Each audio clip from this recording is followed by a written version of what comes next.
Well, it's really more than, we have all the different aspects of ourselves. We have our physical body, we have our heart, we have our mind, and we have our spirit.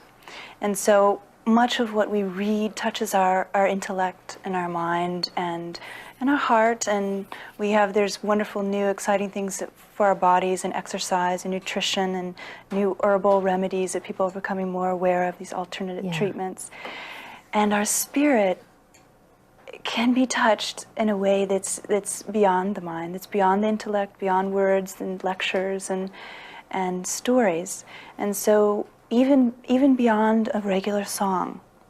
So what comes through me, and what I feel I'm here to offer is the experience of God or union or divinity, peace, through the vehicle and the instrument of sacred sound, that is not about singing a song with words that you know with your intellect, but rather something that touches, it's like a soul, it touches a soul, and it's more from a place beyond boundaries of a language, of what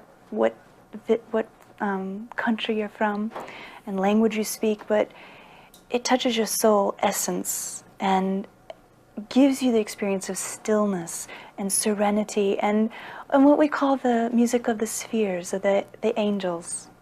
You say that we should not underestimate the power of our own voice. What do you mean by that? It's so beautiful that you said that, because I feel if I could say anything, that I would say what you've just said, that there are different levels. Our voice is an instrument, and it's a delivery system of God. We take for granted, I think, don't we? Yeah, and of our own unique soul expression, and of how we share love, how we share who we are, as well as it has the ability to express harmony, to express peace. Whether it's in a prayer with ourselves, to not underestimate the power of our own prayers. That they are powerful, in the spoken word and the thoughts, whether it's the voice in our head or the voice that we speak with in our prayers, to not underestimate that, because they are, the word is the deed, is the form. I met your mother this morning, and she is such a light. Yeah. She had to be a tremendous inspiration for you. Yeah, that's a big topic. Did you know in the very beginning that you had this gift? You knew of your spiritual gift when you were 5 or 2, or? Oh, somebody asked me that before, and they said, how did this come into being? And how I answered it, and I'll answer it again the same way, that when we come into this world, it's like, it's not the only world that we've lived. And before we come into this lifetime, there is the memory of a place of peace before we were in this separation of being in the body. And there was just the grace. And we heard the music of the spheres and the angels.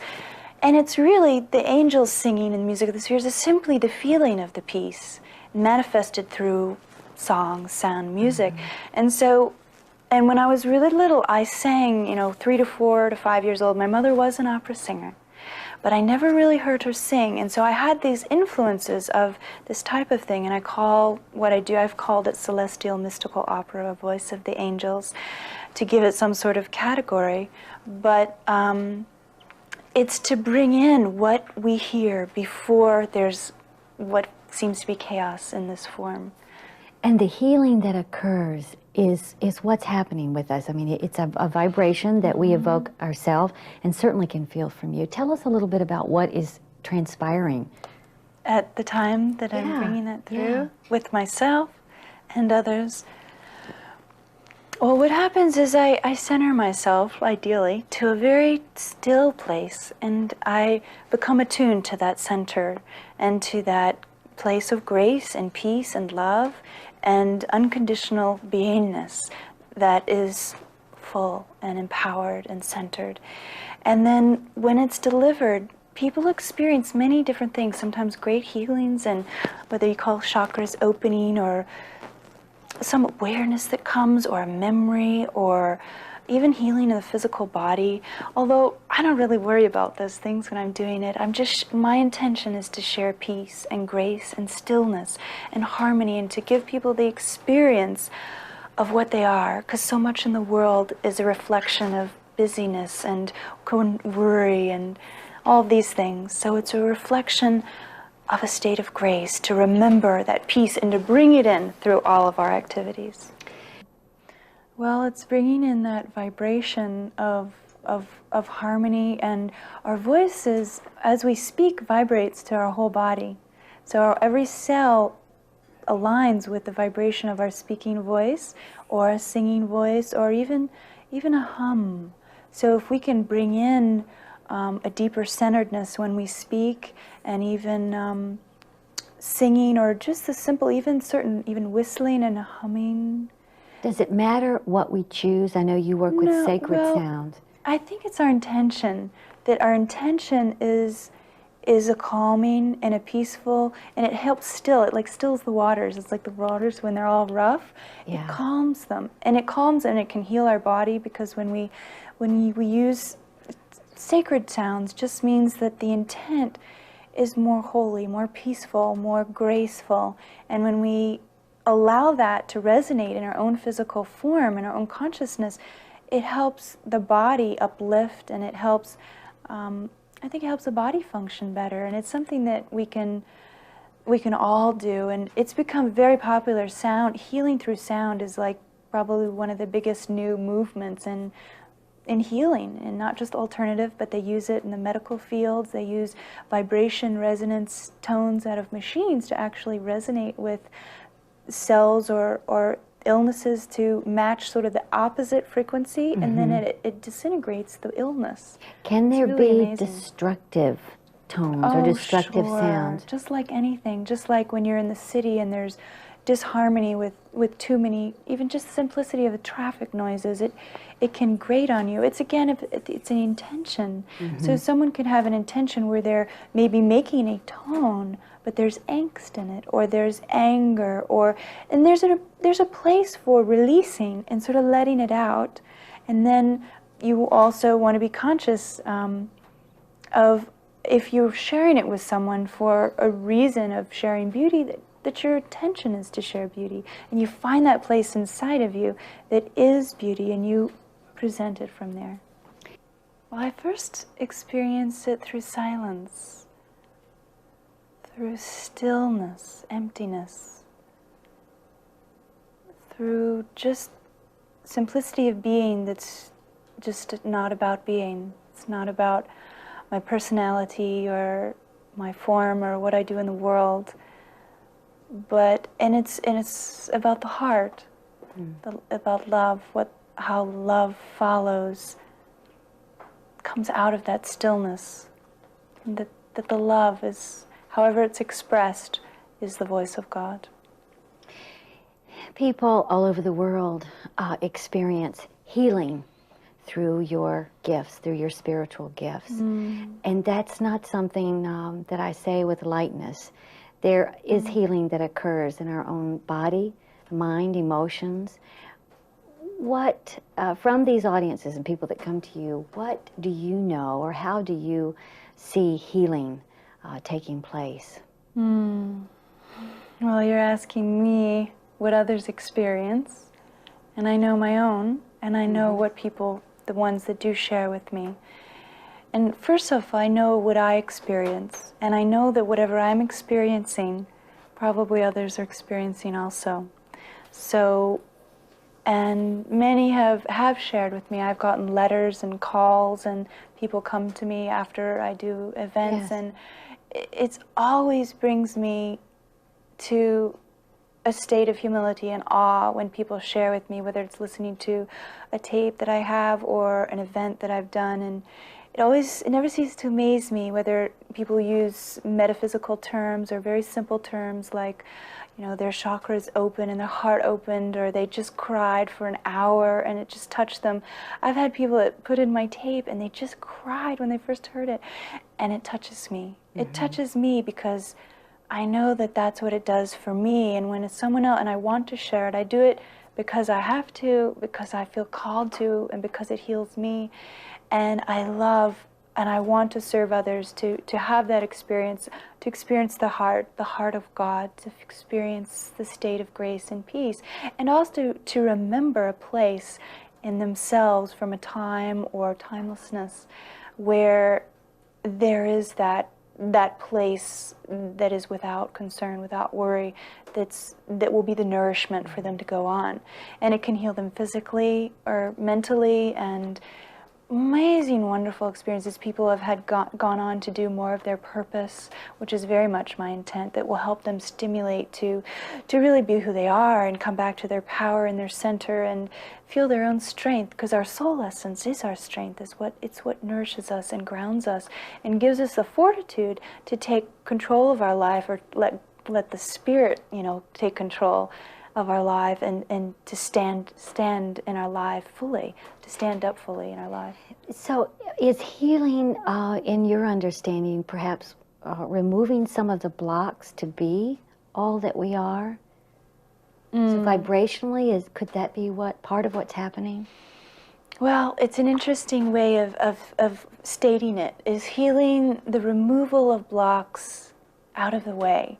And I was just talking about this earlier with Shalal, my keyboardist that's here today.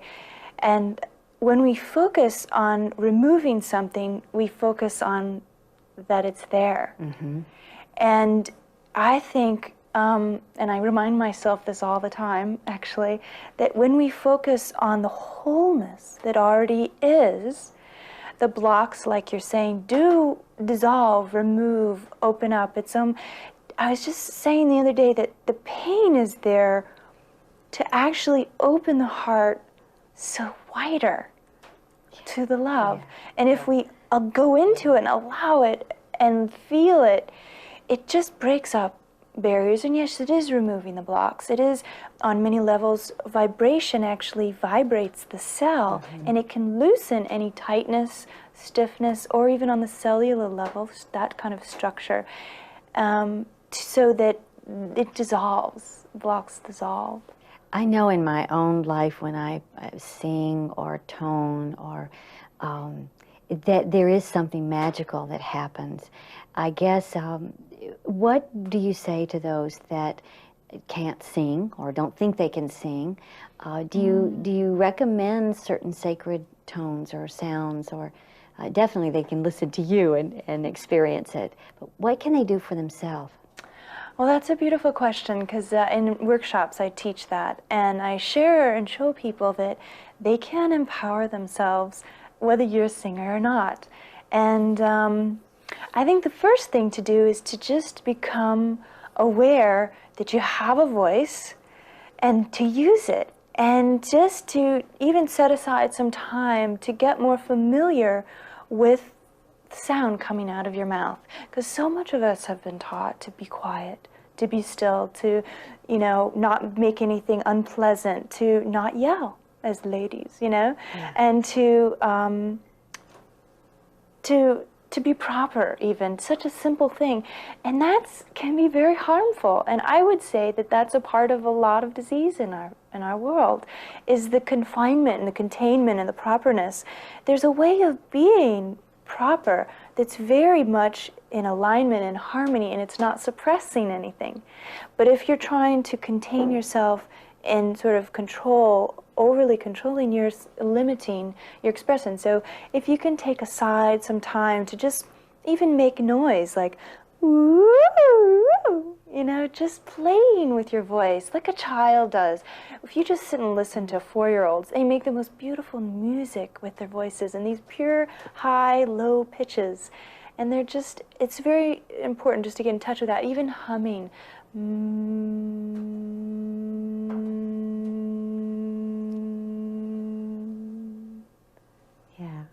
So simple. It comes to me as after reading that prayer, especially, that what that's about, and the power of our voice, is to declare our peace, to declare our harmony. And it seems so hard sometimes when we are in pain or in struggle or suffering, and especially when there's a sense of hopelessness, which is a very real feeling throughout the world. And to declare the truth, which is that I am peace, I am power, I am centeredness, I am purity, I am knowledge, I am pure intelligence, I am in harmony, and just declaring what it is, the truth, and it will draw resolution to the things that seem so inharmonious beyond what our imaginings and our mind has. You know, I thought of. think that that is probably one of our greatest opportunities and one of the toughest things to do. I know even when I'm in that place of my pain, the last thing I want to do is take a walk, move my body. And there is resistance to not only breathing, but a resistance to making a sound. And yet it's awfully difficult to make that sound like you're suggesting and not feel different on the other side of it. Right. Well, I Feel think better. looking forward to the fact that it will be difficult to do anything will help, because it's like, I know I'm going to have resistance. It makes it more fun and a little more like doable. Yeah. Especially, it's like, I know when I'm in my most worst contractedness that I will have resistance doing anything that will help me change, because otherwise you wouldn't be there. Yes. So then if it will just, the breathing, the moving just a little bit, to go to something, to remember something that you love, that you really love and enjoy very purely and unconditional, to vibrate to that joy will help you gradually come up and raise from any difficulties that we have, and to have more faith and hope and strength. Because it's our joy that gives us strength. Our vibration is stronger when we are aligned with what we love. And so if we can just focus on what we love, and it will help to create a resolution, and whether it's an idea or someone coming into the picture, that will help miraculously any situation. Sarah, I could sit here and ask you a whole lot of questions, but I know our audience would love to hear more from you. So you had another selection you were going to share with us. So I'm stepping out and opening my heart to you. Wonderful. Thank you. So.